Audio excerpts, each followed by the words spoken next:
Good morning, good afternoon, dear colleagues. It's my pleasure today to welcome you to this first module of the series of webinar EDQM training that we are organizing each year. This year, it's a bit later in the year, but we are happy to have you back here in these sessions.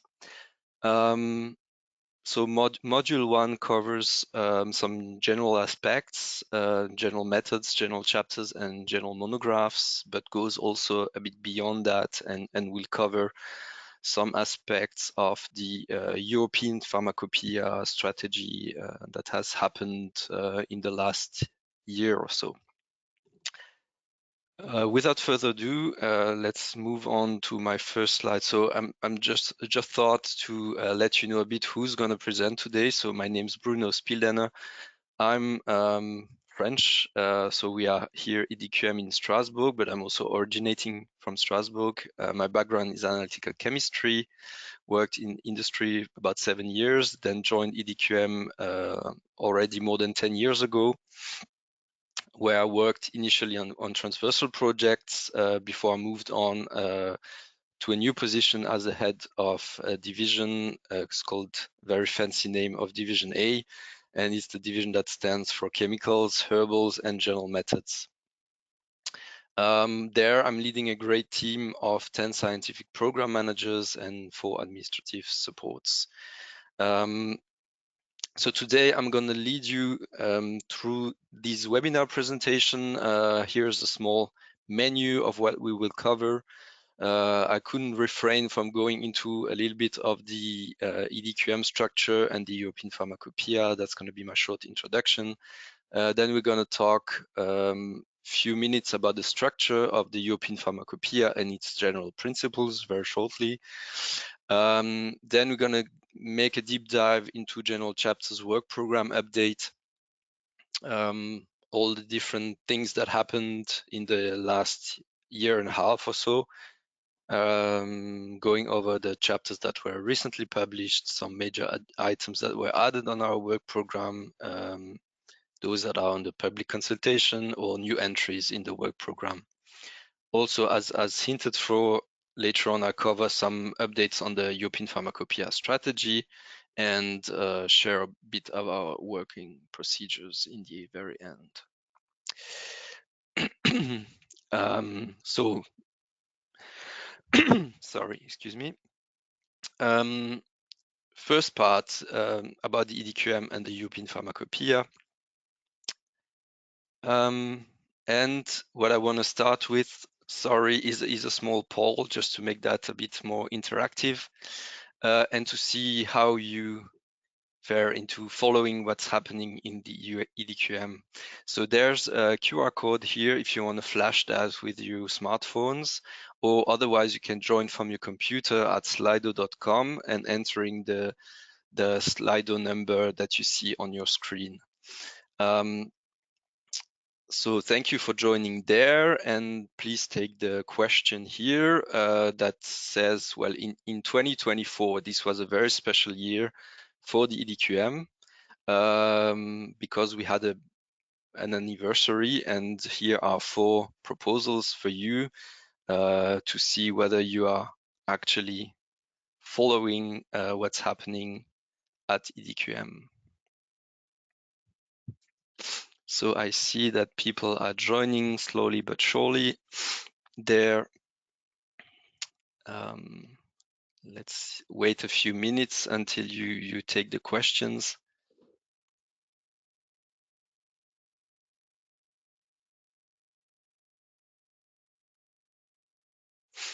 So people can still join. I see the numbers are quite low when compared to the number of participants to the webinar. So please use your smartphones to flash the QR code or join at slido.com by entering the meeting number, and then you take these first questions. There's going to be a few questions throughout the presentation actually, so really don't hesitate to follow there also. So letting still numbers are rising. We will wait maybe 30 seconds more to let everyone take the first question. So in 2024, the EDQM is celebrating its 50th anniversary, 60th anniversary, 20th anniversary, or 75th anniversary.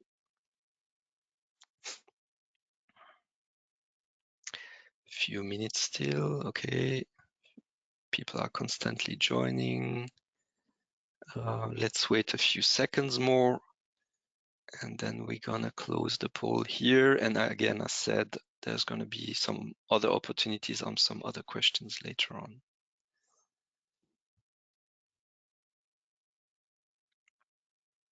Okay, so I think I'm gonna close here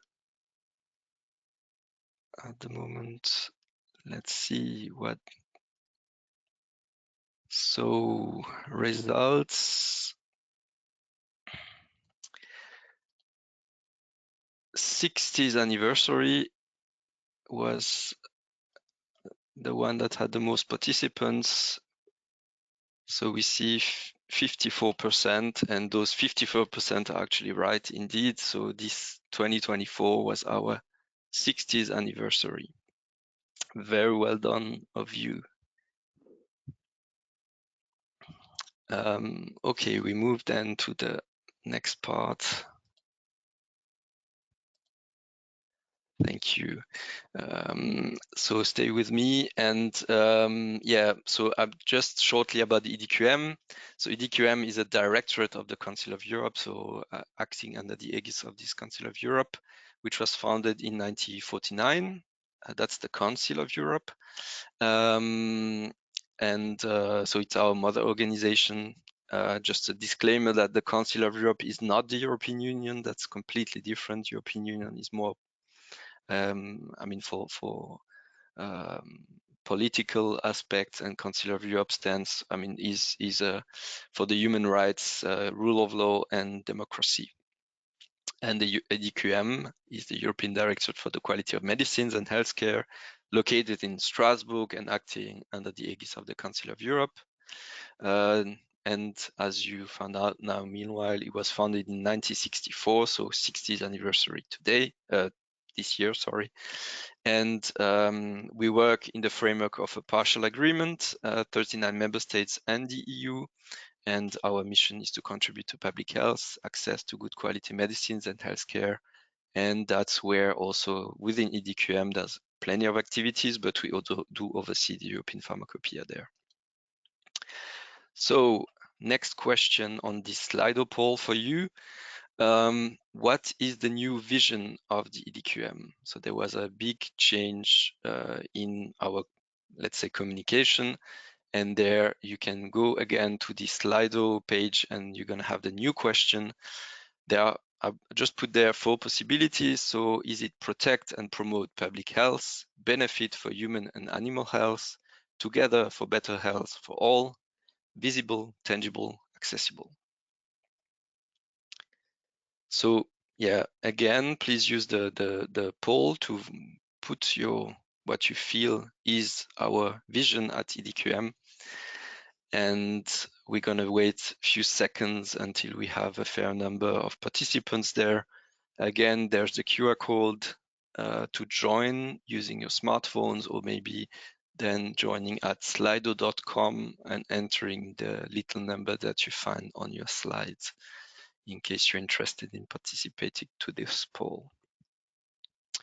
4 possibilities there. I think the 4 would probably be quite right, but there's just one we have as our vision at EDQM.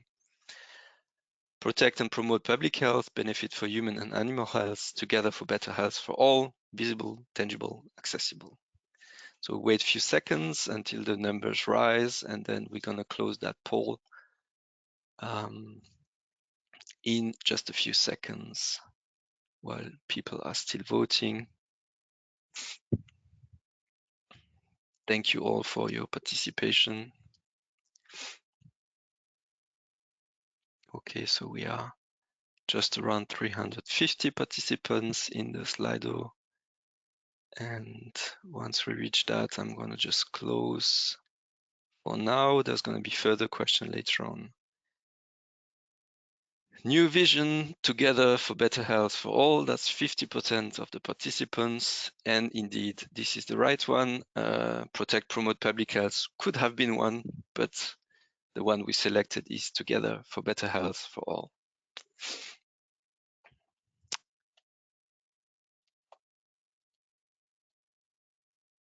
So about EDQM again, so EDQM is subdivided in 9 administrative entities. Areas of work, 4 main areas of work with medicinal products, substances of human origin, pharmaceutical care, and consumer health. We are more than 400 staff members, 27 nationalities in total, and dozens of different professions. And the core mission is to work with a global network of almost 2,000 experts from a wide variety of scientific disciplines. At the moment, we have 2 sites, one that is located in Strasbourg and another one further in France, in Metz, also in the eastern part of France. And we are dealing with 5 intergovernmental committees at EU level, 1 treaty-based body, which is the European Pharmacopoeia Commission, 2 steering committees, 1 for biological standardization, and the other one for certificates of suitability to monographs, CEPs, running 3 networks of laboratories, and have an active more 100 expert groups that we are dealing with. And again, 1 vision, and this you just discovered or you knew already, at least 50% of you. So from what we saw, EDQM is relevant to you in many ways, and we're going to see what it covers. So obviously medicines, first of all, there, but also medical devices. Also, well, fake medicines, where we have a group that deals with that, blood products, for example, organ transplantation, inks for tattoos, for example, cosmetics as well. This is the consumer health part, and what it entails. Makeup as well, either for children or for adults. But also food contact material. This is also a part that is not so well known. So in many ways, EDQM is relevant to you. What we're going to cover today mainly is the European Pharmacopoeia. So it's for reference standards and methods. We have at the moment more than 2,800 documentary standards for the quality control of medicines. And the European Pharmacopoeia is binding in 39 member states at the same time once the text come out. And we have further 33 observers from all over the world.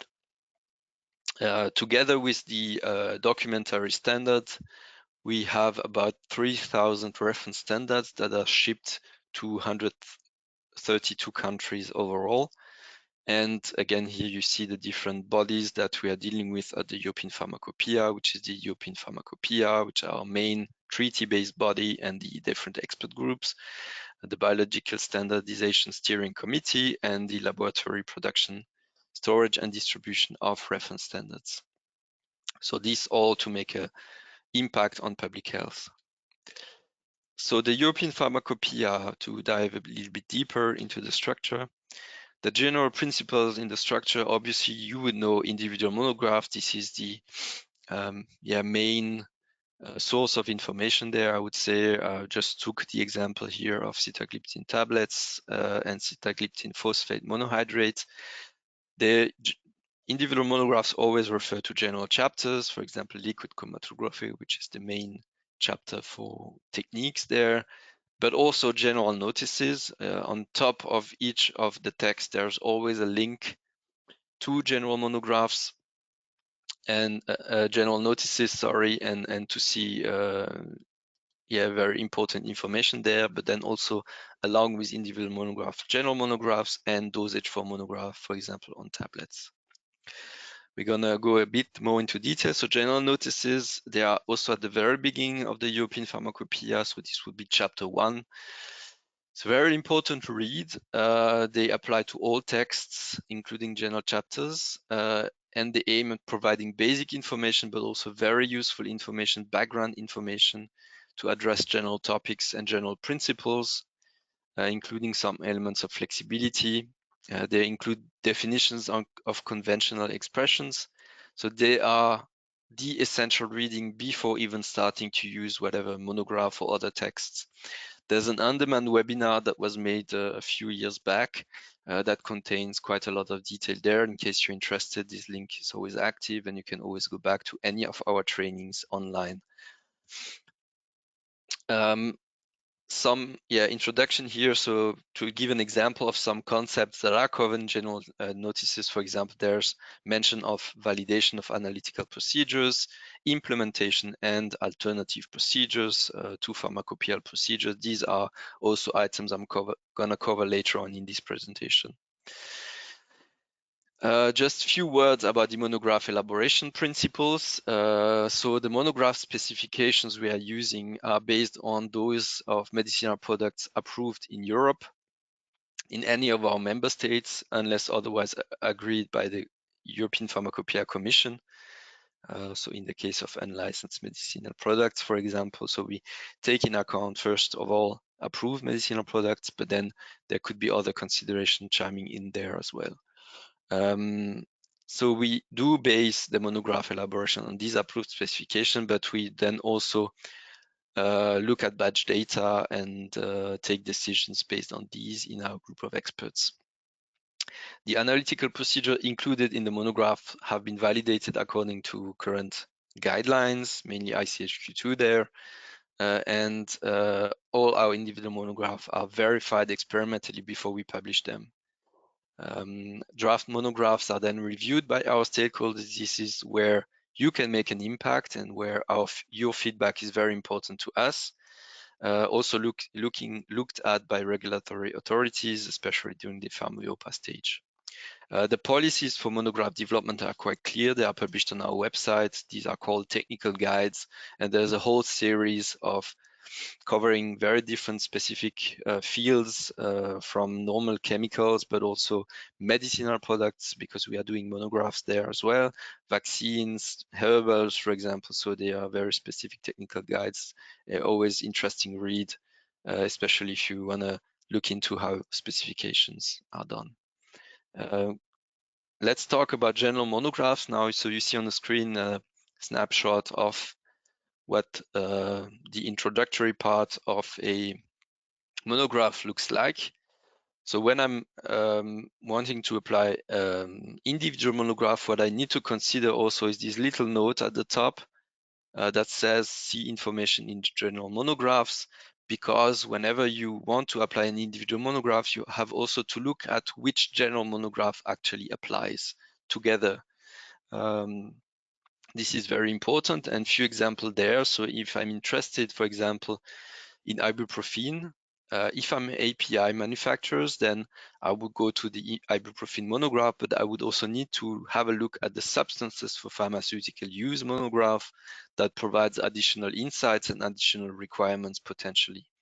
Then if I'm on the medicinal product to ibuprofen, what I need to in addition look at is the general monograph on pharmaceutical preparation 2619, but also the capsules dosage form monograph that gives any consideration about the dosage forms.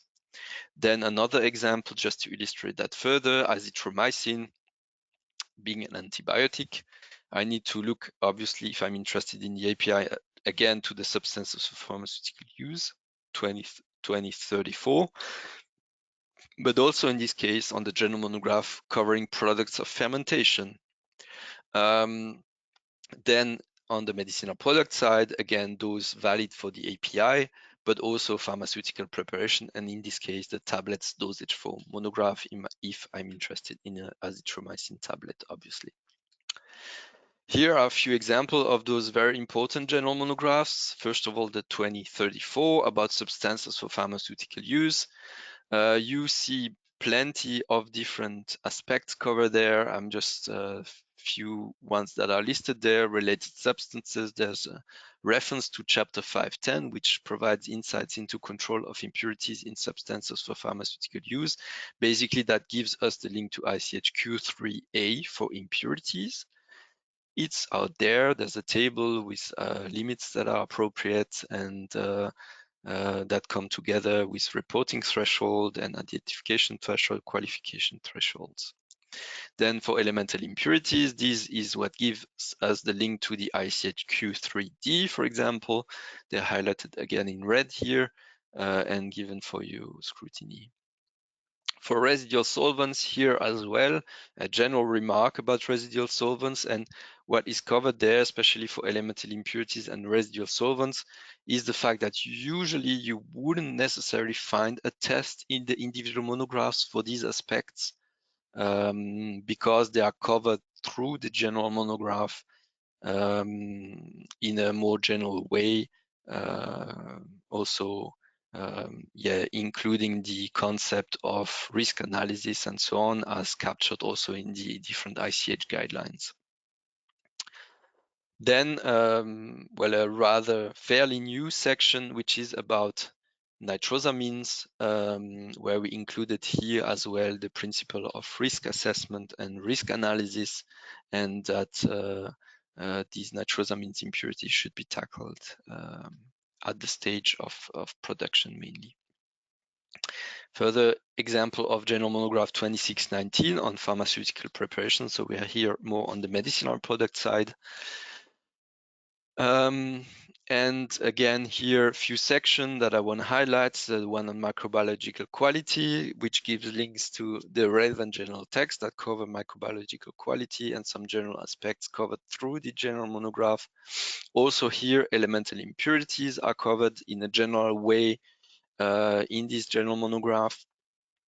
And again, include the principle of risk analysis as captured also in the ICHQ 3D. Nitrosamines also a fairly new section that we've introduced. It's almost the same wording that we have in the substances general monograph, and on the only difference being that here the control strategy must be implemented because the guidelines for nitrosamines and the requirements for nitrosamines apply mainly to the medicinal products. Let's now focus on general chapters. So general chapters are mainly referenced to in individual monographs. They are published in two different sections on methods of analysis and general texts. We have round about 370 general texts and general methods, and they are subdivided like that. So section 2 is methods of analysis. So usually they give general requirements for equipments and procedures to be applied. They were made initially for editorial convenience, avoiding repetition in each and every monograph of details that are not needed, but also can provide the standard procedures that can be used in monographs, but also beyond monographs if anyone wants to use those, but this would then be with the product specific validation, sorry. Then we have the section 5, which is on general text. They are usually informative texts that are specific to certain topics, for example, microbiology, chemometrics are two examples, but in some cases we do also reproduce their principles of regulatory guidelines, and I referred earlier to ICHQ 3D, so that would be 520 chapter general text, and 5.4 would be for residual solvents, and both of them really make the link to ICH guidelines. Usually these type of general chapters are not mandatory on their own, and they become mandatory when they are referred to in individual monographs or in general monograph. Then they become part of the documentary standard. Two examples there, IR spectrophotometry, so this is chapter 2 to 24, is referred to in many of the ID tests, for example, so it's of mandatory application. You're gonna find there also aspects of equipment qualification or performance verification, and very interesting things that need to be factored in. And another example is Raman spectroscopy. So for example, we have no reference in monographs to this chapter. So it's a chapter that is for guidance mainly and can be mentioned in some application, but has at the moment no mandatory character unless maybe you want to use Raman outside of the pharmacopoeia.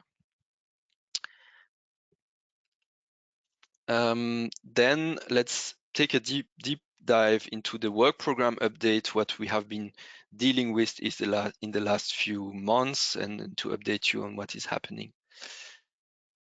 Just shortly talking of the challenges when we are working on general chapters. So first of all, the number and the diversity of domains and techniques is quite big. They are usually of transversal nature, also dealing with important concepts there. So not evident, and different applications. This is also bottom line. So it needs quite a lot of putting effort together from different angles as well, and taking all the different aspects into account. Generating representative data there or laboratory studies is challenging. There's usually a high impact because if you touch a chapter, especially one that is very highly linked to, for example, loss on drying, we have more than 1,000 monographs there. If we would be touching that, we would have to really make a big analysis there to make the general chapter evolve if need be. Also, what has proven difficult is the revision of historical methods, because they cover many users and the expertise is not so big anymore on those kind of very historical, very simple sometimes, but where some of the knowledge is always there in publications, but maybe less with the users.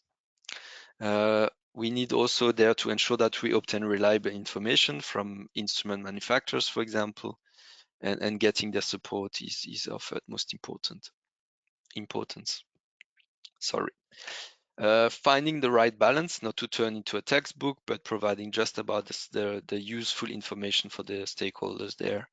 And ensuring visibility, because all users are concerned, but it's not necessarily always well seen when we do some changes.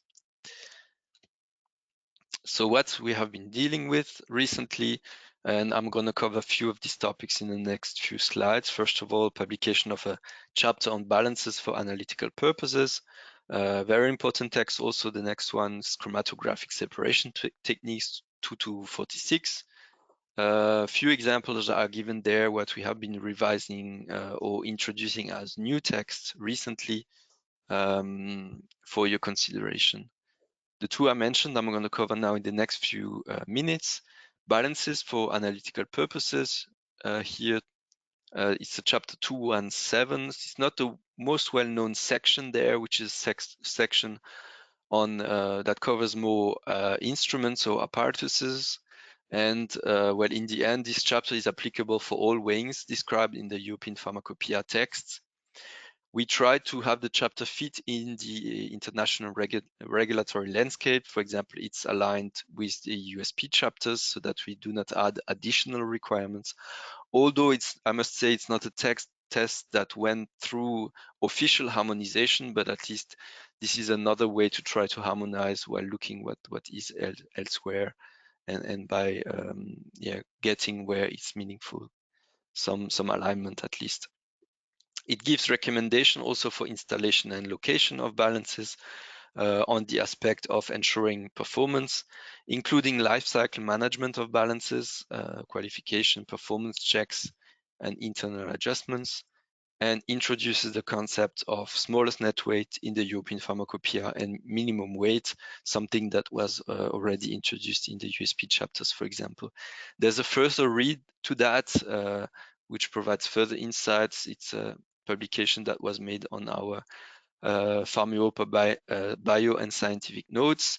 It's also a good read to accompany the understanding of the chapter. I'm just going to cover shortly the concept of minimum weight. So it's an instrument parameter, and that is linked to the repeatability performance, so the standard deviation. Very important to say that it is, again, an instrument parameter, so it varies over time due to external factors. The standard, and then it goes together, the assessment of the minimum weight goes together with the minimum smallest net weight, so the MSNW, which is on its own hand, that's a user parameter, so it's the smallest net weight that the user wants to measure with his balance. And the bottom requirement would be that the smallest net weight should be superior to the minimum weight, at least equal. But when it's at least equal, and you see it in the small infographic below, there's a risk that with the evolution of the performance at some point, the minimum weight will be higher actually, because performance varies over time. It can be better, but it can also be worse, and that you would measure below this minimum weight, which is then not acceptable. So it's good practice to have a safety margin there also, to avoid that you run into performance issues. Next topic is chromatographic separation techniques. 2 to 46. Whoever deals with chromatography will have learned from that chapter, and it's almost a Bible, I would say, because it's widely applicable to any chromatography chapters. This includes not only LC, but also GC, and to some extent thin layer chromatography.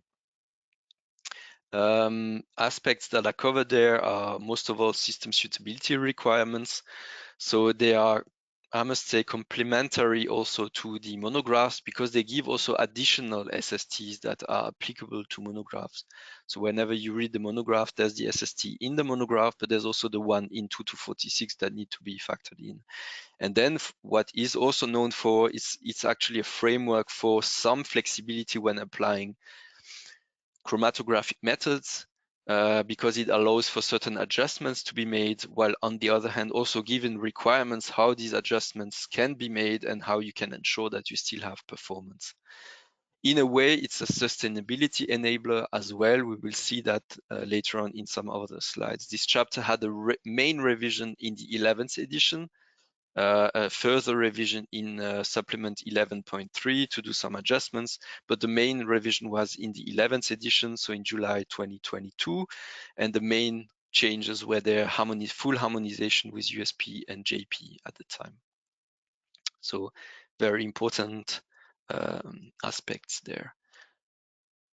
Some compromise were made during that international harmonization within the PDG, and for example, 2 new concepts were introduced. So first of all, the level of flexibility on the column dimension. So for totally porous particle, the new concept of L, so the length of the column over diameter of particles. So this ratio was introduced, and this is within which you can then vary within -25% and +50%. Of that ratio can be varied, which allows, and this refers back to my comment of sustainability enables a change from HPLC to UHPLC. Then there's further changes allowed for superficially porous particles, because these are a bit different, although there is still some flexibility there, quite similar in a way. The conditions to that are actually also given in the next slide, very important conditions so that you would be allowed to do these changes. On the other hand, some changes that are not allowed are changes in the stationary phase of the column, because you cannot change the identity of the substituent. We know there are plenty of columns out there, so you can make a change when you use the same substituents there, but for example, there is no replacement of C18 to C8 because that would be too impactful change. This is still a text that was there, so it's not a new requirement, but it's also made clear now, very clear in this text. And that this is rather new then, or was rather newly outspoken now in this new version, is that you should ensure that there's similar physicochemical characteristics. For example, the carbon load, the level of substitution should be similar to the column that is described in the monograph. So in the monograph, there's a definition, but then if you look at the knowledge database that is linked to the monograph, you always see what has been used during the establishment. So again, I was mentioning requirements. The former text was the SST requirements of the monographs and the general chapter must be fulfilled when adjustments are made. And now in this new text, this was further clarified and some additional requirements were voiced as well. So all SST must be compliant. This includes symmetry of the peaks used for quantification, the sensitivity of the reporting threshold, and there's also more information given in the chapter now. These are general SSTs, and also additional requirements, very important one, if you do some changes there, is that the selectivity of the specified impurities must be equivalent, so no switching of peaks. It's very important then also to identify your peaks, and also the elution order needs to be the same. Selectivity meaning first the separation must be equivalent, and then the elution order, very important. These are the conditions that you can do some changes or that there is some flexibility allowed. Valid for any method, be it isocratic or gradient system. So there's more flexibility now in the sense that formerly you couldn't, I mean, it was difficult to change from HPLC to UPLC. Now this would be allowed, but at the other hand, there's also more safeguards to that flexibility.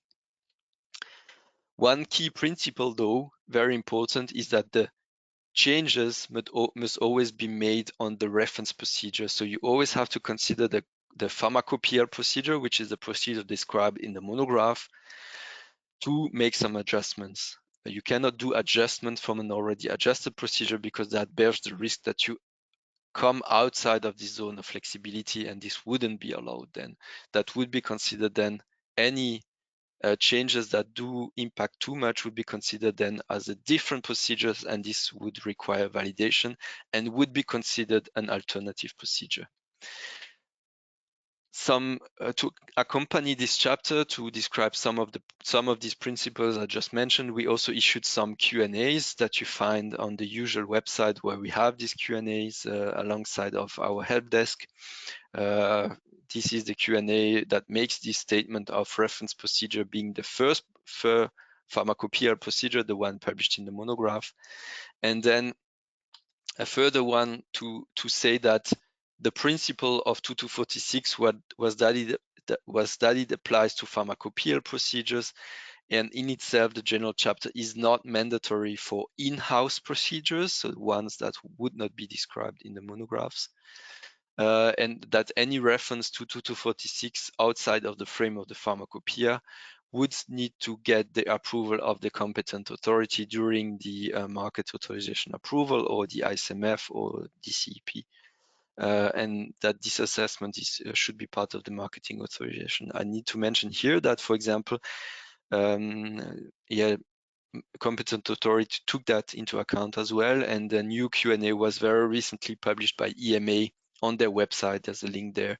You should, I mean, if you're interested, you can scroll through, the documents to find the question addressing 2246 for in-house procedures.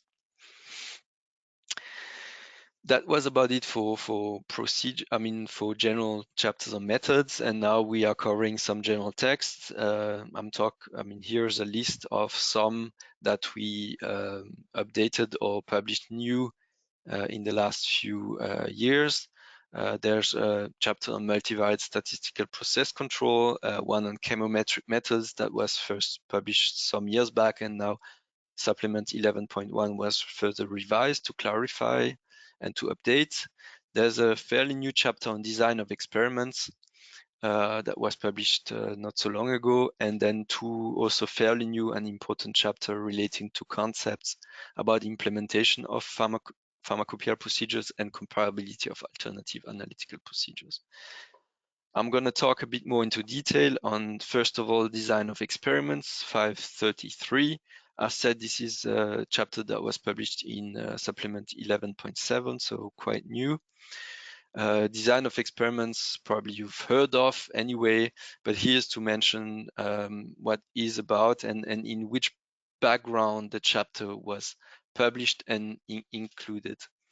So it came first of all through the chemometrics chapter, where you have chemometric was the basis chapter that introduced then lots of concepts, and for example, the concept of data analysis, where further chapter are also underway.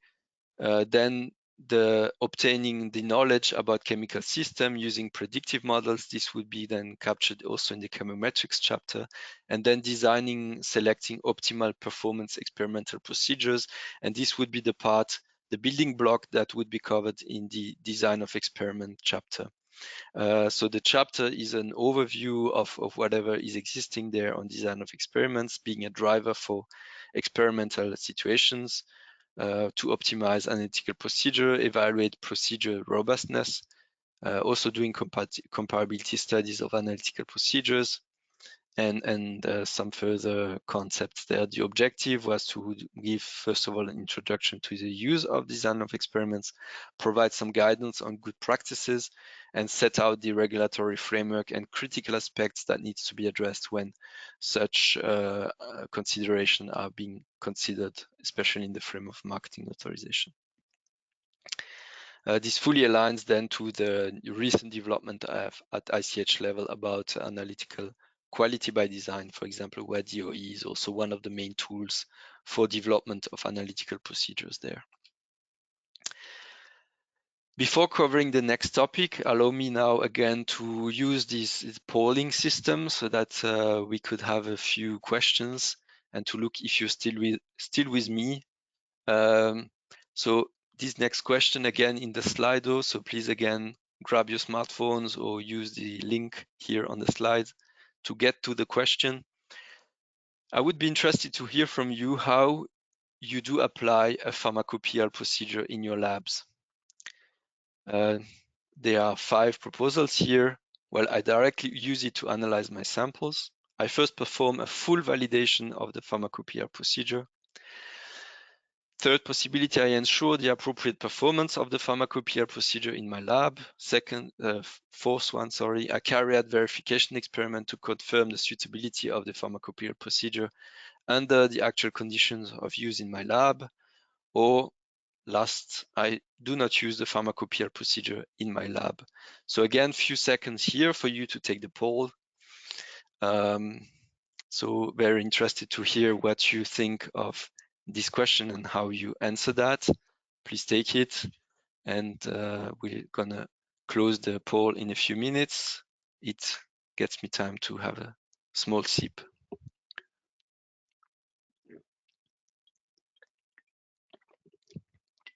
So numbers are rising. We get still a few seconds for you to take the question. Again, use either the QR code on the slide or join at slido.com by entering the number you see on the screen. It's very easy, you don't need an account there. You can just take that question. We're gonna wait still a few seconds. Numbers are rising, we are shortly below 300, slowly rising. And then in a few seconds, we're gonna close the poll to see the answers. Thank you, so I'm gonna Well, overwhelming response to carry out verification experiments, confirm the suitability of the pharmacopoeial procedure under the actual conditions of use in my lab. Yes, very good answer. I'm quite pleased to see that there are so many actually already. I think we had a few months back a webinar around the implementation. And I think the numbers were lower there, but quite pleased that this has now settled this concept, and that's the very concept I'm now going to cover on the next slides about validation and implementation. I referred earlier about these part being covered in the general notices, so there's exactly the extract from the general notices here. So it essentially says that whatever is published in the individual monographs, so these would be the pharmacopoeial procedures, these have been validated according to scientific practice, and unless otherwise stated, a user wouldn't need to redo a validation if he uses exactly the procedures that are described in the monographs. On the other hand, while the validation is not needed, still, implementation is a different concept, and users will have to show during that implementation, first assess whether and to what extent Suitability under the actual conditions of use needs to be demonstrated. This concept as a whole is referred to as implementation. And here we had published a few months back, so that was at the beginning of 2023, a journal text 526 around this concept of implementation, and proposed there a way how you could do that implementation. The chapter is for information, and it's clearly acknowledged that other approaches may be appropriate, but gives some general guidance there. And there's, for example, some steps that are proposed there. First, there is an implementation assessment to be done. The idea of that assessment is to check whether there are any critical factors linked to the pharmacopoeial procedures that need to be factored in. For example, not only the method itself, but also the article I'm testing, whether my composition could be different, whether there could be certain issues linked to the very article I want to test, whether the article is covered, whether the synthesis is covered, whether I have additional impurities, complexity of the sample preparation, whether there's any particular concern there, reagents required to run the procedure, whether there could be any quality specifics that needs to be factored in, the laboratory equipment required to run the procedure, whether there's any particular concern or issue, and the laboratory environment as a whole and its impact on the analytical procedure. And then based on these, I identify critical factors for my methods, and I see whether there are some really of these critical factors. If there are none, then I could come to the conclusion that the procedure seems to have no real issue or seems to have no real concern, and I can just roll it out without any specific verification experiments. There's always probably some SST to be factored in, or some qualification of equipment or so that could cover certain aspects there. And if I then identify, on the other hand, critical factors, then my procedure may be used in the implementing laboratory, provided I have put up a set of verification experiments that are there to evaluate the exact impact of those critical factors on the performance of the pharmacopoeia procedure. And then I run this verification with actual experiments, and I verify the relevant APPCs, so analytical procedure performance criteria, that could have an impact on my performance. This table is not the one from ICH. I mean, we inspired obviously from ICH, but this is a table that is applicable only to the implementation, and that is proposed there in the chapter as a background information. I want to mention also that along the core of this information that is captured in the chapter, we also came up with some implementation example of how this would look like. We rolled that application to quite different methods. For example, there's an assay method for an active substance, there's an impurity test for a medicinal product, a cell-based assay, identification by IR, a rather simple procedure with sulfated ash, and also microbial enumeration test, more on the microbiological side. This document that summarizes those examples is available online. There's a link directly to it on the slide, and you can also find it here under the information that I provide in red, where you can have a read through that document. Again, before going to the next topic, where I'm going to cover alternative procedures, again a poll, so please grab your devices or go to the Slido page. I have another suitable validated analytical procedure that I consider superior to the pharmacopoeia procedure. Can I replace the latter? No, I can only use the pharmacopoeia procedure to analyze my product. Yes, as I consider that my analytical procedure exceeds the required performance, I can use it. Or yes, after demonstrating the comparability to the pharmacopoeia procedure. So do you think that a user could decide to use an alternative procedure to the pharmacopoeia procedure? You rather think, no, this is not allowed. You think, yes, it is allowed because the performance is anyway higher, or yes, it is allowed on the conditions that I show comparability. Numbers are rising there, so Thank you for you to take the polls. You are very fast this time, so above 300 already. So maybe for the sake of time, I'm not going to wait too long there. We already have more than 300, almost 350. And wow, overwhelming response that you can use it after demonstrating comparability to the pharmacopoeia procedure. And yeah, maybe that's already due to the effect of the general chapter we have published on this. I hope so.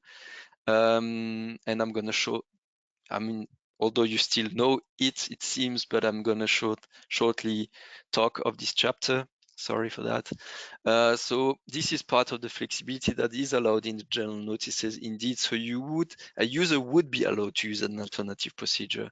We often in the past heard that the pharmacopoeia is cast in stone, but it's not true. You are actually allowed to use other procedures, but on certain conditions.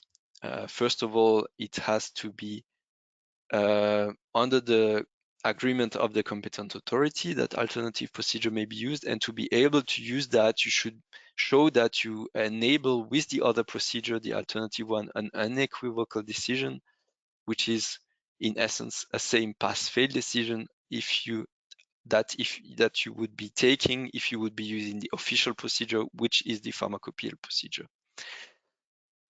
And in the event of doubt or dispute, the analytical procedure of the European Pharmacopoeia are alone authoritative. So this extract is not only given by the European Pharmacopoeia, this is also captured in the regulation for medicinal products in the EU. So it says that the pharmacopoeia procedure is the reference procedure, but that alternative ones would be allowed.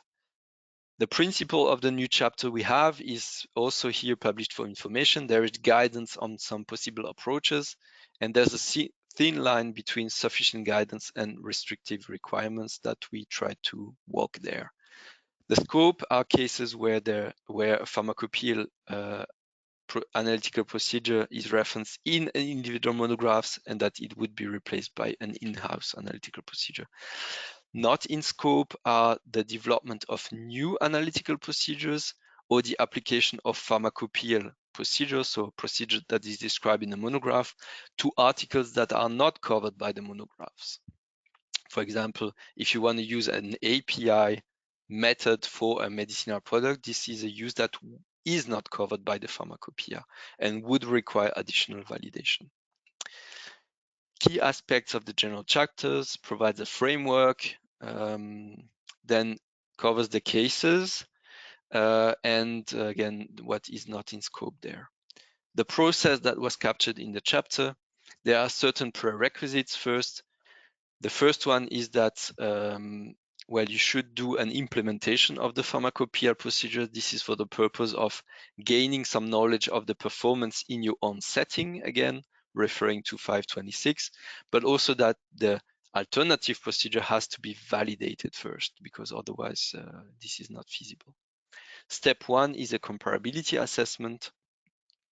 So it's the comparison of the data obtained in the implementation of the pharmacopoeial analytical procedure and the validation of the alternative analytical procedure in terms of APPC, whether the performance overall kind of aligns there. This assessment then also helps to define a study design and a study protocol for the comparability study, which usually, and that's an example that is developed there, is a head-to-head testing with the aim of reaching the same analytical decision. Again, same pass-fail on the batches that would be analyzed. The particularities here of the head-to-head testing is that it's the same experiments on the same samples, ideally, if this is possible.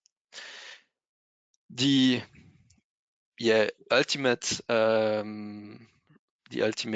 delivery will be a study report that summarizes the results and the conclusions of the study. Typical outcomes there would be to reach decisions. So either, and you see the infographic there below in the left corner, in the right corner, sorry, some cases that are covered and discussed in the general chapter as well, with the means and the variability of the results there. The acceptance criteria for comparability would be defined in the study design phase and stated in the study protocol. It's based on equivalence margins, for example, to define the acceptable difference between the means and the confidence level. You use, obviously, statistical processes there to identify the results. For quantitative results, this is also example given in the chapter, is usually a two one-sided t-test that is being used, but there are also some other statistical tools that could be applicable. The basic key criterion is the pass-fail decision, as already said. There was an online training that goes also more into detail of the chapter there that can be also played on demand. Now I'm going to cover new text in public consultation. So it's our Farm Europa website. And two texts I want to highlight here. Quality aspects of data analysis. This is a chapter I referred to earlier on, and high performance thin layer chromatography of herbal products. Obviously, there are many more texts there.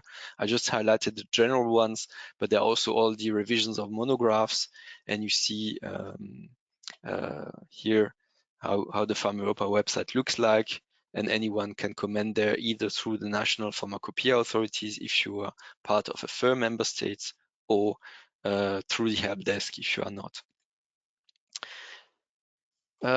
Few insights into what's coming up in our pipeline. There's a new revision, and this was recently adopted, of nitrosamines in active substances and medicinal products. Determination of elemental impurities. This is also a general chapter that was recently adopted.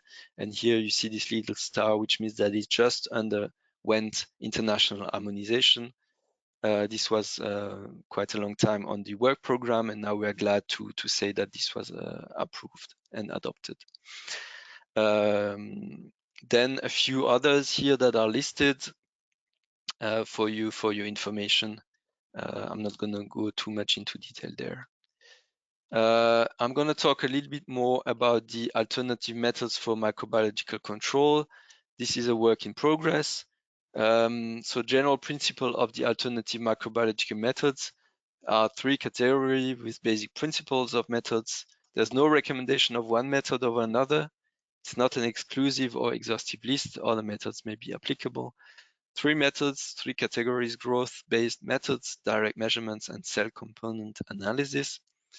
The objective of the chapter is to facilitate and use of alternative microbiological methods, very importantly, as alternative methods are often associated with commercial equipment. They are only described at a high level.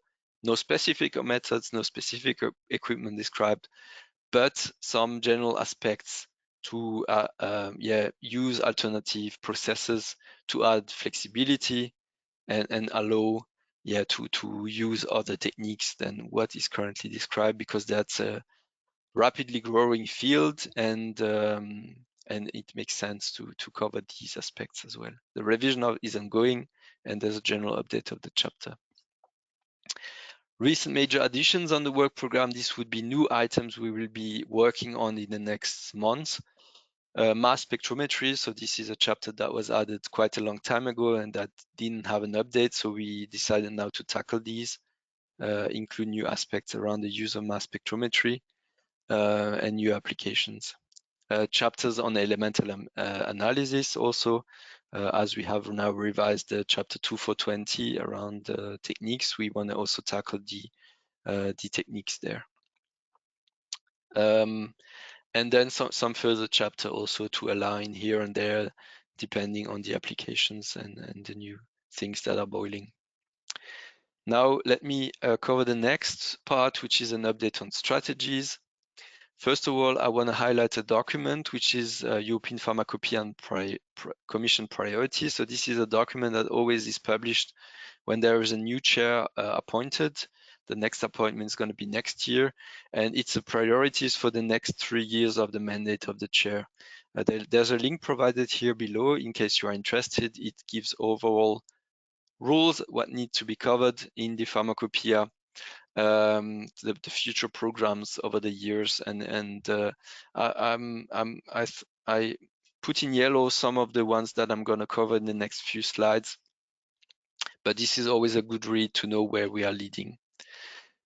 Before covering the next slide again, I'm going to have a poll for you to see if you are following what's happening at EDQM, because I'm going to talk now a bit about international harmonization. Again, use your devices, please, to take the question.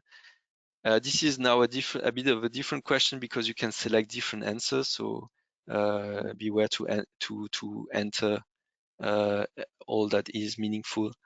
So together with the European Pharmacopoeia, which other pharmacopoeias are the members of the Pharmacopoeia Discussion Group, PDG? So again, please select several ones. Several ones are applicable in this case, and you can then select what you feel is part of PDG. So apart from European Pharmacopoeia, which other pharmacopoeias are part of the PDG? So take care to select all the relevant pharmacopoeia that you think are part of the PDG. There's a small trap here, probably I need to mention, but let's see who is actively following what we publish on our website. Let's wait a few seconds. Again, shortly above 300, so I'm gonna go to the result page. So United States Pharmacopoeia, Japanese Pharmacopoeia, indeed, these are the historical members of the PDG, but then the third one was rated as British Pharmacopoeia. British Pharmacopoeia is not a member of PDG. British Pharmacopoeia actually, is a member. The UK is a member state of the European Pharmacopoeia. So by essence, the British Pharmacopoeia contains all the European Pharmacopoeia monographs, but British Pharmacopoeia is not a member of PDG, but publishes also the internationally harmonized text through the European Pharmacopoeia, actually. And then this, I would say, proves that you are maybe not going enough on our website, because there was recent publications on that. Canadian Pharmacopoeia, this was a gross trap, because Canada doesn't have a pharmacopoeia at all. So very bad mistake there, sorry to say. And actually there recently a fourth pharmacopoeia joined the PDG, so this was the trap I was mentioning also. So Indian Pharmacopoeia is actually the latest member to the PDG. And you were 25% to actually take that answer accurately.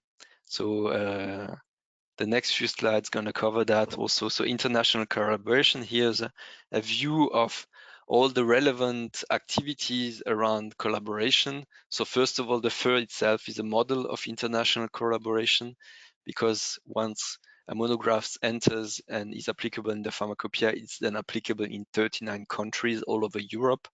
Then PDG is a further one. I'm going to cover PDG in the next slide as well.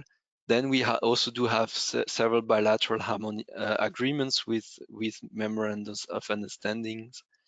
We do also prospective harmonization with some other pharmacopoeias, global harmonization at the level of the good pharmacopoeial practices, which is something that is run by the WHO, the International Meeting of World Pharmacopoeias.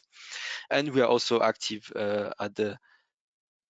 in the field of ICH, where we are observer to quite a lot of groups there.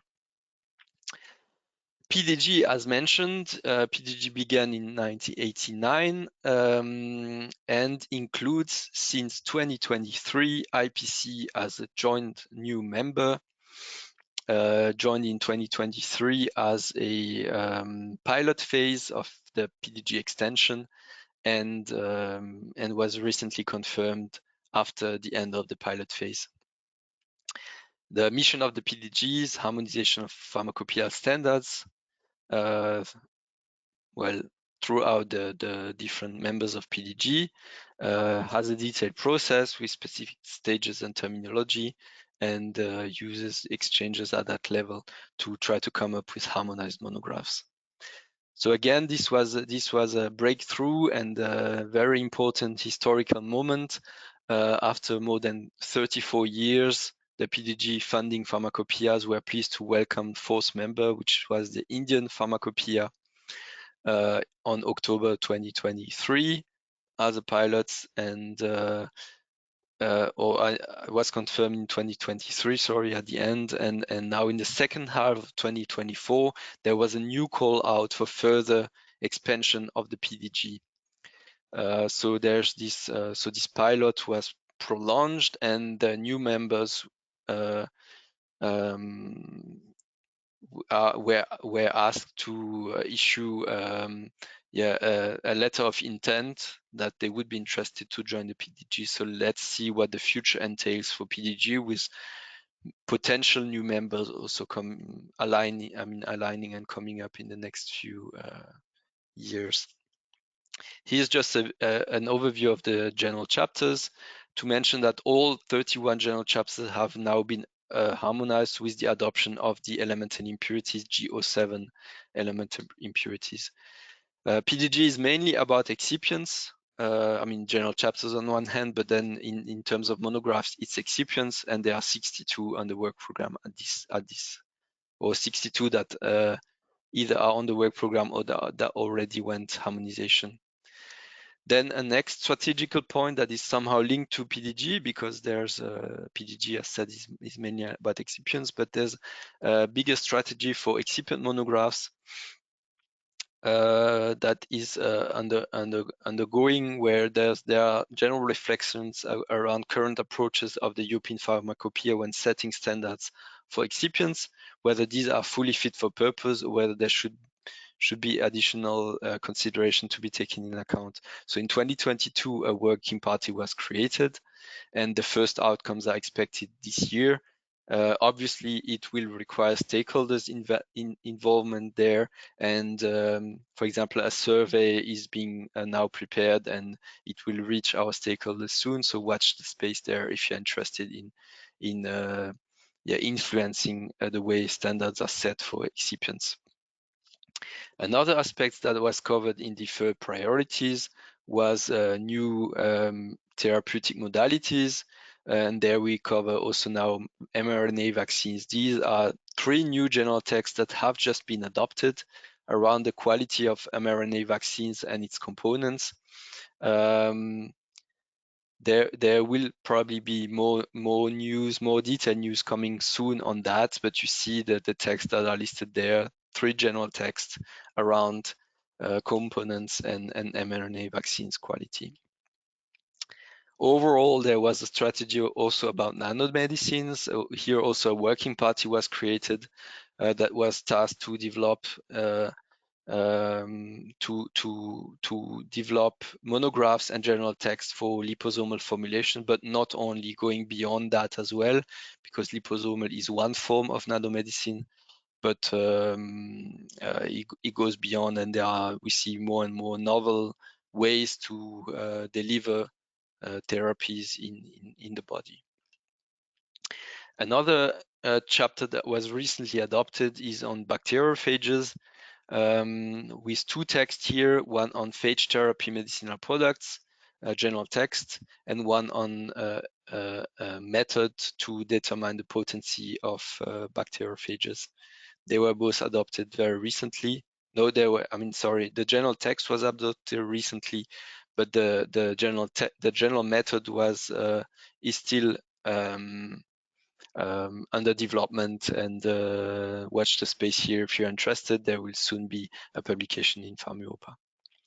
Gene therapy, also there, a new strategical item.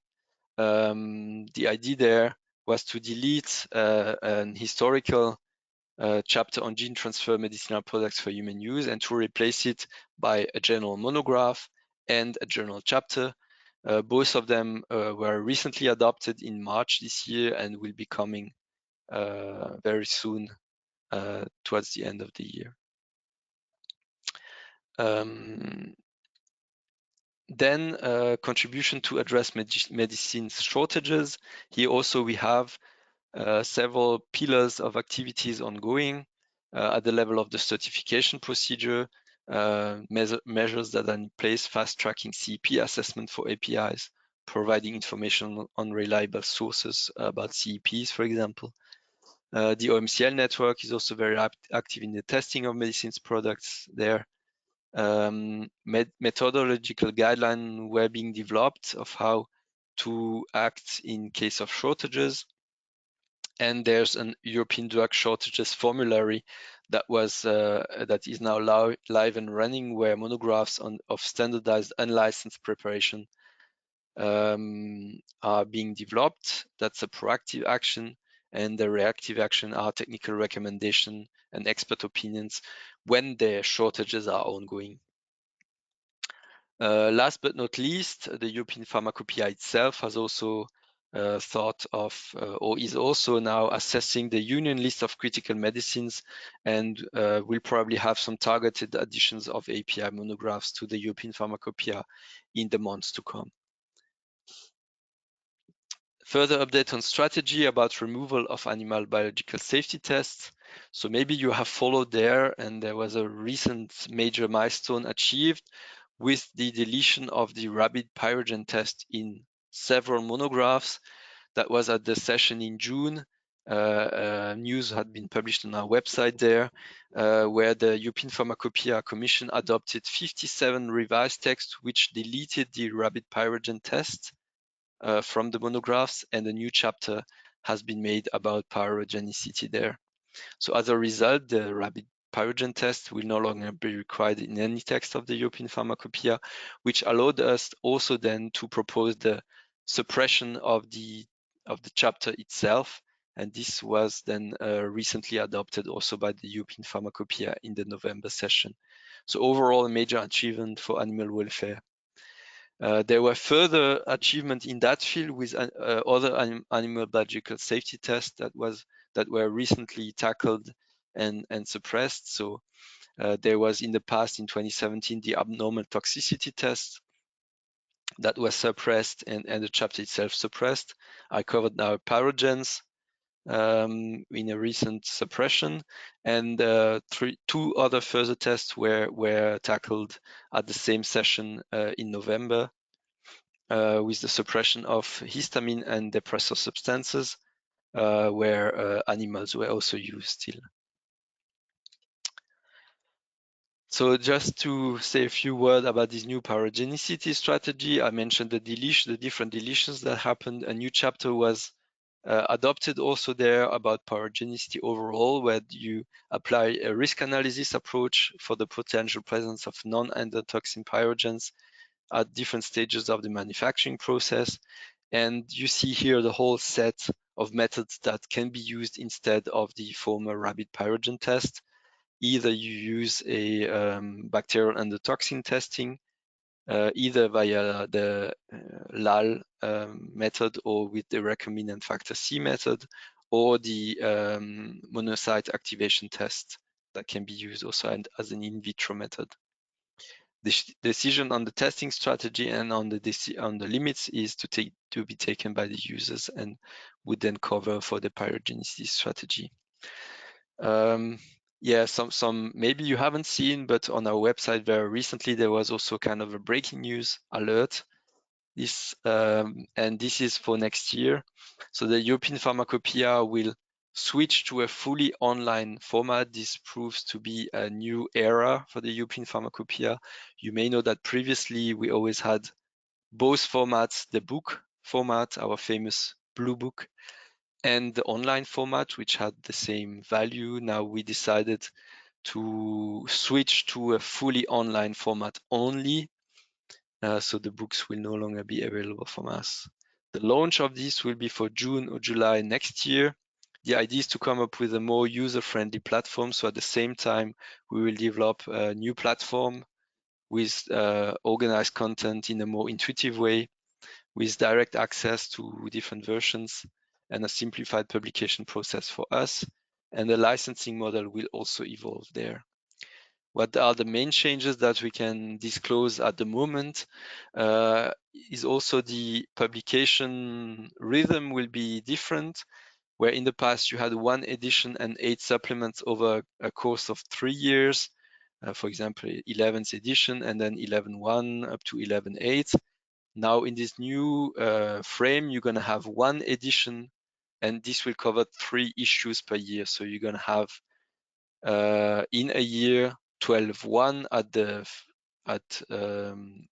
beginning of the year, then 12.2 and 12.3, and then the next year we're going to have, for example, 13.1, 13.2, 13.3. And new is also that each issue will contain the new and the updated text only. Obviously, the online is always a cumulative version, so you're going to see just the updates of the new text. Again, online version only in this new one. The licensing model also will change, so you will now base on a 365-day license. So whenever you take the license, it's going to be valid for 1 year, and you're going to have access to all the content. The access will be easier to text, also to previous and future versions of the text. Starting from the 11th edition, you're going to see also the archived versions. So from the 11th, you're going to have online archives, and for the rest, you're going to see PDFs only. The concluding remarks, the European Pharmacopoeia strongly relies on all its stakeholders, so there's different ways to help us on making a good European Pharmacopoeia. This is a view of our website with the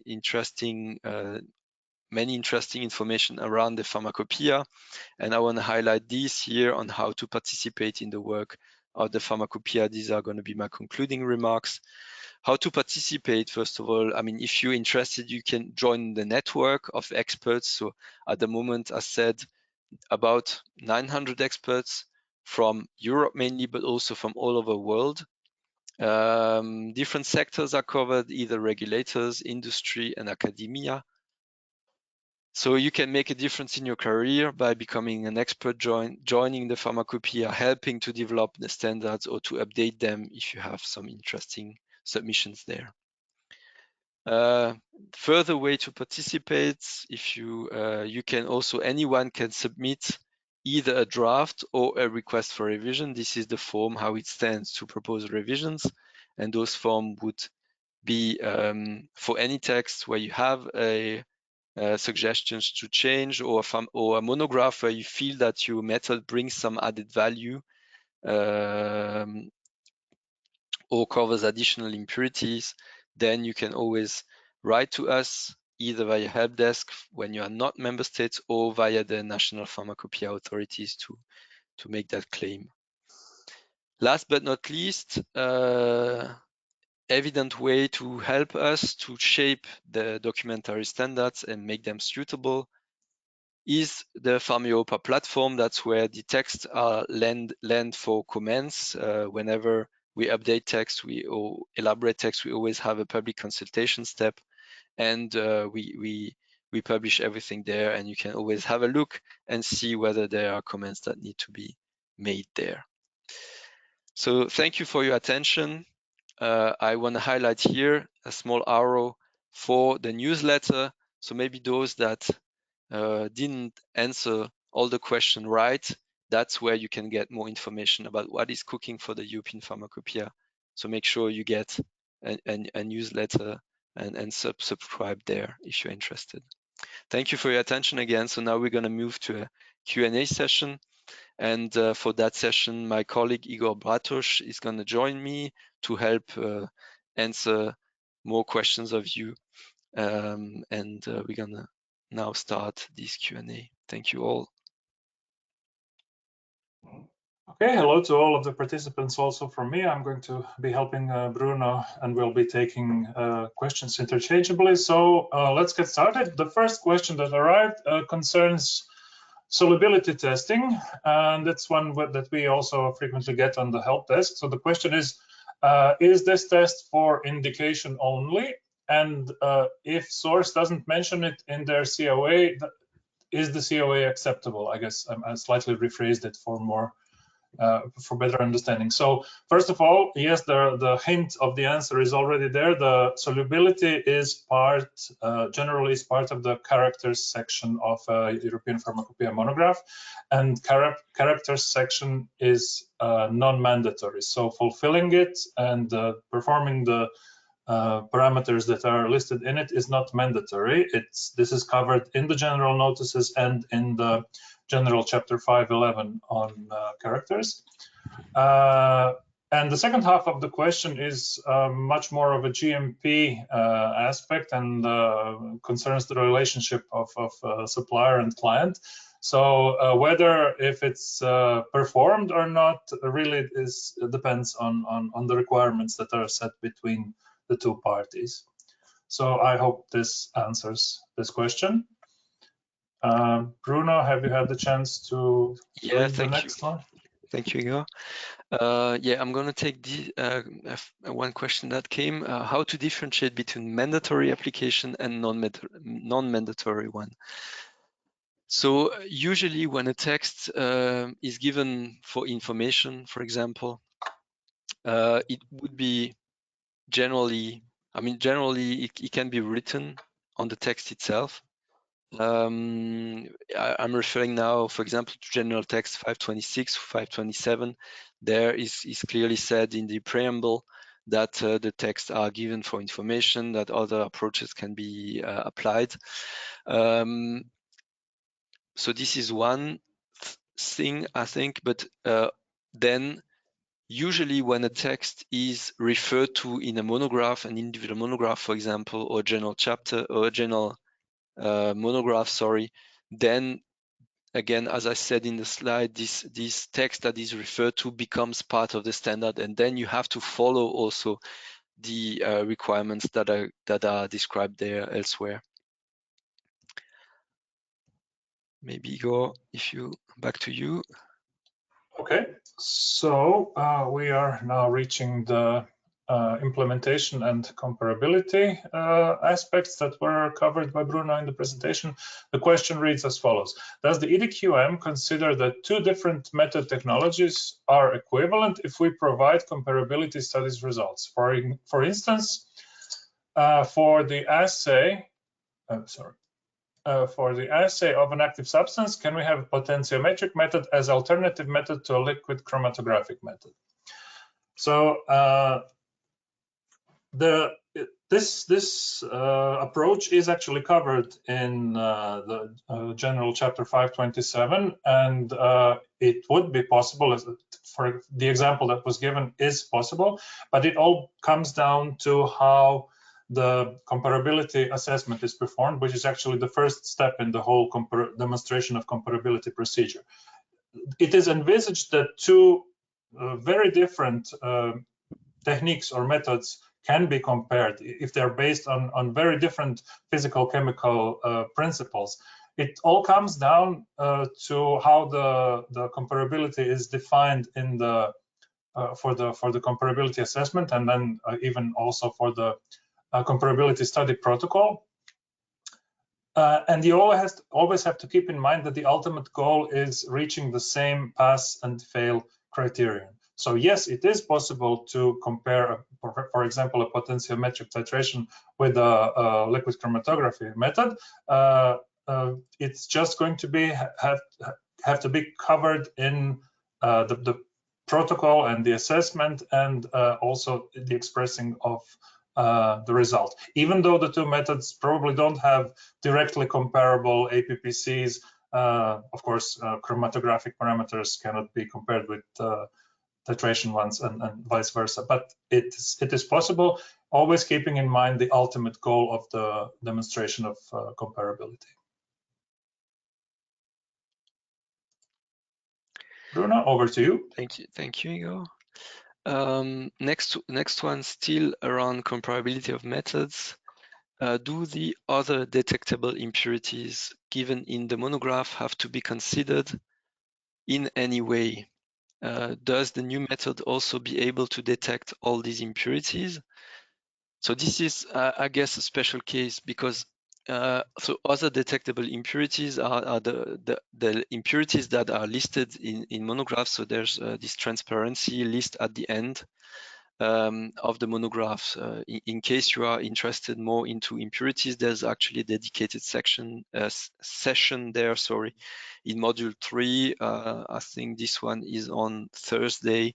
In case you're interested to hear more about that. But just what I can say shortly about this question and the fact that, so if I understand well, you have, let's say you have an alternative, you want to use an alternative procedure, and the question is whether you should take in account all other detectable impurities, no matter what.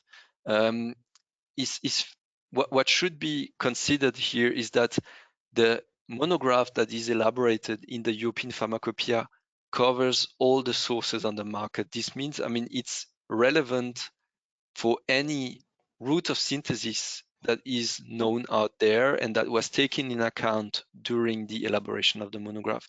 So it could well be that some of the other detectable impurities that are captured in the transparency list actually do not make sense to your specific synthetic route. And in those cases, you have the justification there already to not consider those impurities in the alternative procedure, because the alternative procedure would be tailored to your actual needs, which is a product that is, or a substance in that case, if I'm taking the API, that has been synthesized by your specific route, and it could then well be that some of those impurities that are listed that are from a completely different route do not make sense to your product, and in those cases you have a justification why not to cover them. And I think it's fair to say that their transparency would be needed. So this kind of information would need to be included also in your assessments and could be the basis for the justification why it doesn't need to be covered there. Back to you, Igor. Okay, thank you. So the next one, the question reads, does proposal for revision of European Pharmacopoeia monographs also include suggestions for renaming the monographs? Short answer, yes, but of course more background would be needed. So the proper way to do is to go through your national pharmacopoeia authority if you are in one of the countries that are members of the European Pharmacopoeia Convention. If not, if your request comes from outside, then the proper way to do it would be via the EDQM help desk.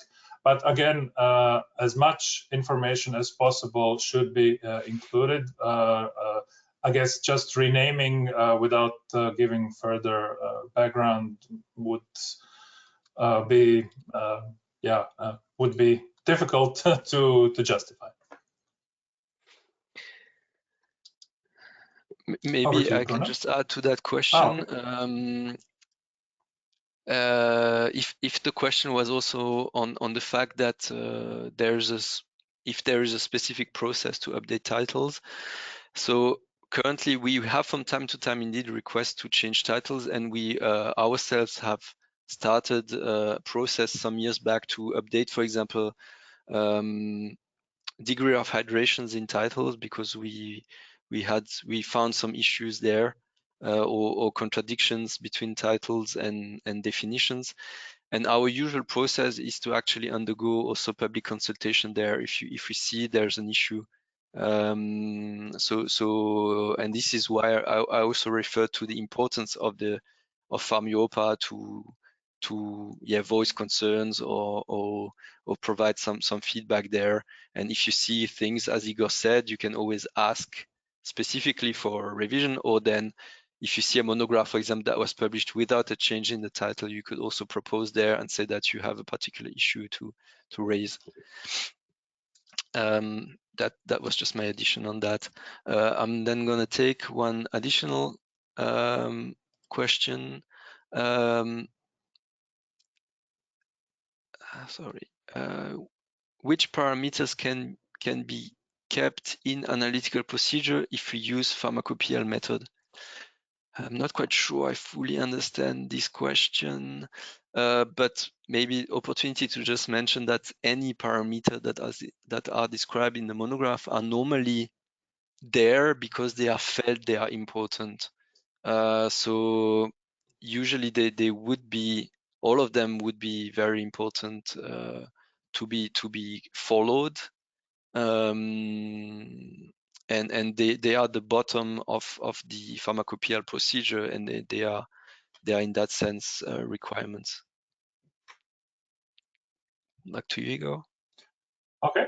The next question reads, if any USP monograph or a European pharmacopoeia monograph is available, do we need to do a partial validation if we change the sample preparation to include the swab analysis?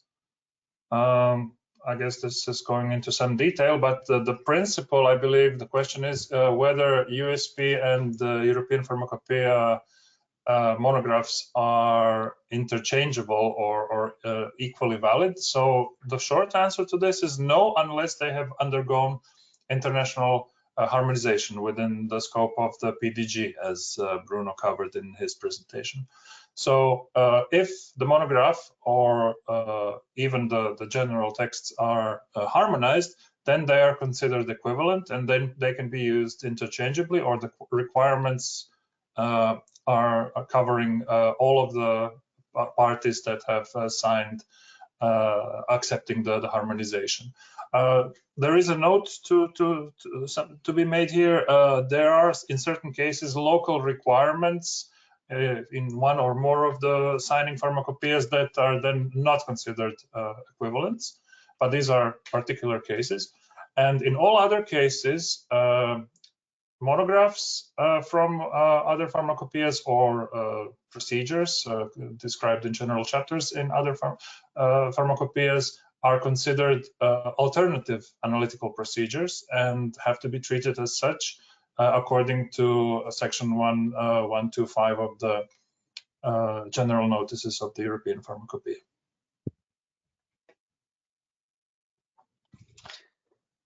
Thank you. So, I mean, we are reaching the end of the session, but maybe we can just spend 5 more minutes to answer a few additional questions, because there are so many of you, and thank you very much for your interest. Just a small disclaimer that we obviously not going to be able to tackle all these questions, but really, if you have a remaining burning question, don't hesitate to ask it during, I mean, in our help desk tool. That's always a very good way to contact us also. Maybe one very simple one, what APPC stands for, that's also described in the relevant chapters. So I did use the acronym, but APPC is Analytical Procedure Performance Criteria. That was an easy one. Can any provision for maximum daily dose be provided in general chapters? We don't think this would be appropriate, because maximum daily dose is, well, it's more a regulatory or linked with usage, and they are prone to evolution or to changes, and therefore we think they are more appropriate to being tackled elsewhere. Usually anyway in Europe, in the SMPCs, there's some information there. So we think it's best to have that information there, and that we do not reproduce things that can fairly rapidly go out of hand. Igor, to you. Okay, so the next question is similar to the previous one that I answered. If the method is not harmonized yet as per current monograph, would it be acceptable to provide rationale and justification during method verification? It's not completely clear, but I think it's covered by the same principle, or by the principle that I laid out in my previous answer. So if the methods or the monograph where the method is being referenced is not harmonized, and also the general chapter or the analytical procedure is not part of international harmonization, those are covered, those are considered as alternative analytical procedures. So yes, I mean, the rationale and justification, it's not clear what would exactly be provided, but in the comparability study that would have to be conducted, the principle how the comparability will be demonstrated has to be laid out in the study protocol, and then also demonstrated and documented and submitted in the study report. So this was, I would consider this more as a follow-up to the previous question. So I'll take one more, which also concerns equivalence and I guess comparability. Is it necessary to show equivalency to adopt an in-house method versus a pharmacopoeial method, but the instrument mentioned in pharmacopoeia is not available with the company? How can the company demonstrate equivalency? Not possessing or not having a certain technique or instrument is not a justification for not implementing the pharmacopoeial analytical procedure. The pharmacopoeial requirements are mandatory, and in any case of demonstrating comparability, first step is, or one of the prerequisites is, the implementation of the pharmacopoeial procedure.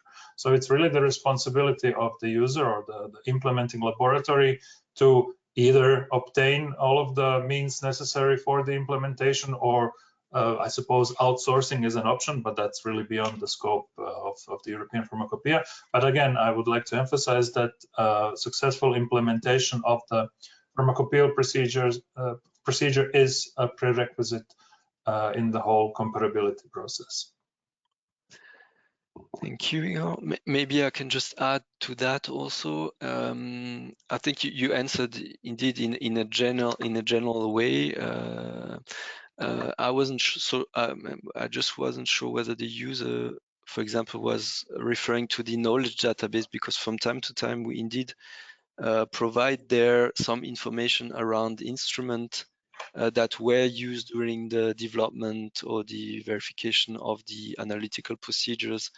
And I just want to mention, just to avoid any misunderstanding there, so whatever is given in the knowledge database is for purpose of information. So it doesn't mean because there was a I don't know, I'm not going to say brands, but a particular instrument that was used during establishment, that you actually need to have that specific instrument to be able to run the analytical procedure. So we always try to, we also not have a single set of analytical instruments. So we try always to verify that it works on different instruments. And normally the way the methods are described shouldn't be tailored for one particular instrument. That's always what we strive for. Then I'm going to take one additional question that is on General Chapter 2-46. It states that in addition to all other system suitability requirements stated in the monographs, users should verify also percentage RSD, only an assay, system sensitivity, and peak symmetry. Does that mean that the user has to check percentage RSD and system suitability and peak symmetry, even if the specific monographs does not specifically require them? Short answer, yes. And this is what I said also in my presentation. And this is also a very illustrative way to say what I kept on repeating, is that individual monographs should not be read on its own. Individual monographs do refer to other chapters that become then part of the standard. So for example, here it's even a slightly more complex, because an individual monograph doesn't directly refer to 2-46, but it refers to the either liquid chromatography or the GC chapter, and those then refer to 2-46. And by that mean, all of these becomes part of the standard. And then yes, specifically for SST, for chromatographic systems, there are additional SSTs that do apply through 2-46 and need to be considered when the user applies the pharmacopoeial procedures.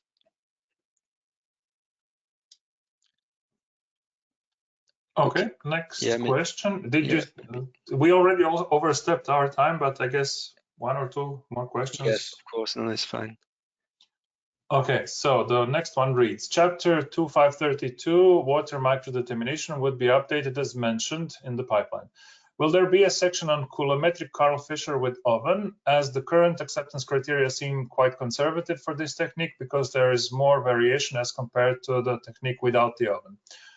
While for the coulometric technique without the oven, the current acceptance criteria are feasible. Thanks. Again, a short and I hope very clear answer. Yes, the General Chapter 2532 is right now open for revision with the exact reason of considering more directly the oven techniques, the technique. So yes, and especially the acceptance criteria for the verification of accuracy will be considered, and of course all of the advantages and limitations of the oven technique will be considered, and this will be reflected in the acceptance criteria. Thank you, Igor. Maybe one question that is on, is the indication reported in the section storage of a monograph, for example, keeping a tightly closed container, mandatory, or is it just for information only? So these are details that are described also in the general notices. So again, here I would point you to that. There's again a lot of information that is described there. And clearly it said there, sorry, that storage section is not mandatory and is given for information only. Then maybe another question that is more on the format and the info I gave you about the online version. So does the previous version, like 7th edition, 8th edition, 9th edition, be available after the implementation of the 12th edition? So on the new online format. So again, there, these older edition, let's say, will be available, but in PDF format. And here I'm just precising because there's a slight difference, because 11th edition, for example, will be available as a fully online format. So you will be able to view it in a completely online, I mean, in the online version of the Pharmacopoeia. And for the other older, because they were published on a different format, they will be available, but you will have to open a PDF. So I would tend to think that it's similar to what we have at the moment in the archives, where you have a PDF version of these older editions, for example. But I mean, details will need to be figured out while we roll out this tool and do the testings there. Okay, then maybe we take one last, each of us, Igor, I propose, and then we can close the session. Okay, I've selected one that covers also something that we are frequently asked.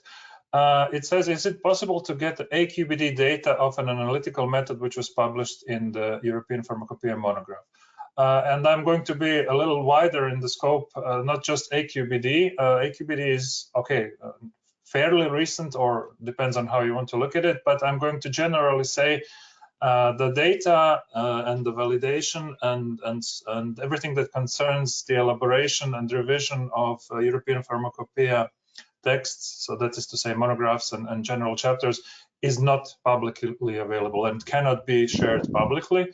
It was, of course, elaborated, the text was elaborated, or monograph was elaborated within the frame of rules of procedure and work of the European Pharmacopoeia, but this data is not publicly available. There are many different aspects involved, not least of which intellectual property concerns and so on.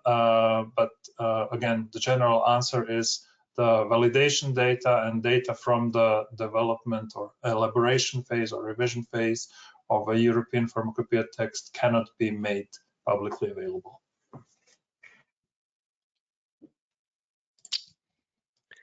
Thank you, Igor. So as said, I'm gonna now take the very last question in this Q&A session. Thank you all for your participation and for providing so many questions. Again, as said, so those that still have burning questions after this Q&A and would like to get an answer, don't hesitate to do follow-ups on our help desk. We'll be glad to answer your remaining questions there. The last question is there a plan to propose directly in the monograph some of the new technology available on the market, example UPLC or Raman near-infrared spectroscopic method? Yes, very interesting question. I think you specifically mentioned monographs indeed. I would think that, I mean, for all these techniques, there are general chapters already available, but as to their integration into the monographs themselves, there are different things that need to be considered. So we think at the moment, the first example given there is UPLC. UPLC, we think there's no issue. I mean, we can fairly easily implement now UPLC. I think slowly but surely the lab's getting equipped with UPLC and there should not be an issue of availability out there. But again, mentioning this availability, I think one has to realize that the monographs are there for a lot of different stakeholders. And this is usually something we do also factor in when we come up with an elaboration or a revision, is that the techniques that we are using and referring to should be available in as many labs as possible. So this is why also we are sometimes pointed for being slow, but I mean, we have to be contemporaneous to our time. I mean, there are some techniques out there that are not fairly available or in all the labs, and this is something what also reduces us. And then also to make a case, if you look at Raman or near infrared, I think these are alternative methods, especially for identification at the moment. And I think with IR we have a fairly suitable tool, I would say. Obviously cannot do all what can be done with other techniques, but for the intended use of identification, it's fairly enough, I would say, and it's well-established use. So you always have to balance that out also whenever you are considering changes. Obviously, we would always like to be also state-of-the-art, but to what cost that state-of-the-art comes. So I think this would be my concluding answer. Again, thanks to all of you for having participated, for having engaged into this presentation, having taken the polls and so on. I hope you found the webinar interesting. It's going to be recorded. The slides are going to be available afterwards. After we close, there's going to be a short survey for you to let us know how you felt about this webinar. Maybe if you have proposals for further webinars, please take a few minutes to give us your feedback. Thank you again. Have a nice rest of the day or evening, and see you soon. Bye-bye. Thank you. Goodbye.